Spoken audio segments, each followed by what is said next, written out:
Welcome to Rajahamsa TV. Jaganmohan Reddy గారి చరిత్ర అంతా ఇప్పుడు బయటకు వస్తుందా? ఇన్నేళ్లుగా దాచిపెట్టినటువంటి కథలు ఇప్పుడు ఒక్కొక్కటిగా బయటపడుతున్నాయా? అంటే అవుననే సమాధానాలు వినిపిస్తున్నాయి. ఇంతటికీ ఆ చరిత్ర ఏంటి? అందులో మంచి ఉందా, చెడు ఉందా అని కూడా ఈ వీడియోలో మీకు తెలియజేస్తాను. పూర్తిగా చూడండి. సోషల్ మీడియాలో బాగా వైరల్ అవుతున్నటువంటి ఈ విషయాన్ని మీకు తెలియజేస్తాను. ముఖ్యంగా ఆంధ్రప్రదేశ్ రాజకీయాల్లో ఇప్పుడు ఇదే హాట్ టాపిక్గా మారిపోయింది. జగన్మోహన్ రెడ్డి తాను శాంతి దూతనని చెప్పుకునే ప్రయత్నం చేస్తుంటే, మరోవైపు బాధితులుగా చెప్పుకుంటున్న వ్యక్తులు మాత్రం వైఎస్ కుటుంబ చరిత్ర పైన కొన్ని సంచలనమైనటువంటి ఆరోపణలు చేస్తున్నారు.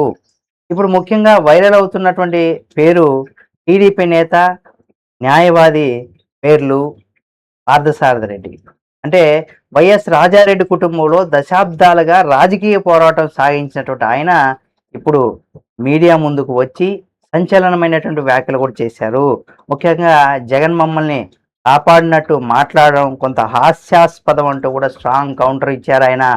అసలు ట్విస్ట్ ఇక్కడే మొదలైంది అంటున్నారు. ముఖ్యంగా వైఎస్ రాజారెడ్డి తన పైన హత్యాయత్నం చేయించారని, ఆ కేసులో అప్పటి ఏఎస్పీ పివి సునీల్ కుమార్ రాజారెడ్డిని A1 నిందితుడిగా అరెస్ట్ చేశారని కూడా పార్థసారథి రెడ్డి ఆరోపించారు. అంతేకాదు ఆత్మరక్షణ కోసమే 1998లో మా వర్గీయులు రాజారెడ్డిని హతమార్చాల్సి వచ్చిందని ఓపెన్గా చెప్పడం ఇప్పుడు రాజకీయ వర్గాల్లో ప్రకంపనలు సృష్టిస్తుంది. ఆ వ్యాఖ్యలు కూడా ఇంకా అక్కడితో ఆగలేదు ఆయన. మీ తాత మనుషులు నన్ను ఎలా నరికారో అలాగే మీ తాతను కూడా నరికాము అంటూ కూడా జగన్ను ఉద్దేశించి చేసినటువంటి వ్యాఖ్యలు సోషల్ మీడియాలో బాగా వైరల్ అవుతున్నాయి. అలాగే వైఎస్ కుటుంబం అంతా కూడా హింసతోనే బతికిందని ఆరోపించారు.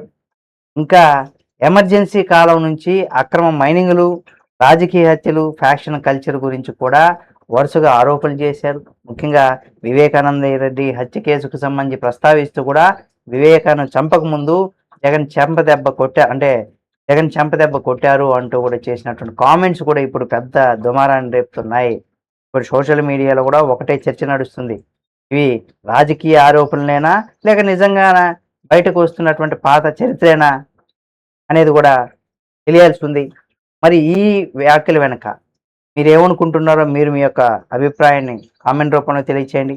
ఈ వీడియో మీకు నచ్చితే లైక్, షేర్, కామెంట్ చేయండి. ఇలాంటి మరిన్ని వీడియోలను కూడా ఎప్పటికప్పుడు మీ ముందుకు తీసుకొస్తుంది మన తెలుగు ఫోకస్ అంటే రాజహంస టీవీ ఛానల్.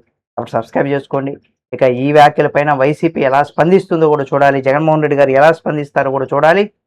అలాంటి మరిన్ని అప్డేట్స్, జగన్మోహన్ రెడ్డి గారికి సంబంధించిన మరిన్ని అప్డేట్స్ను కూడా ఎప్పటికప్పుడు మీ ముందుకు తీసుకొస్తుంది మన ఛానల్. కాబట్టి సబ్స్క్రైబ్ చేసుకోండి.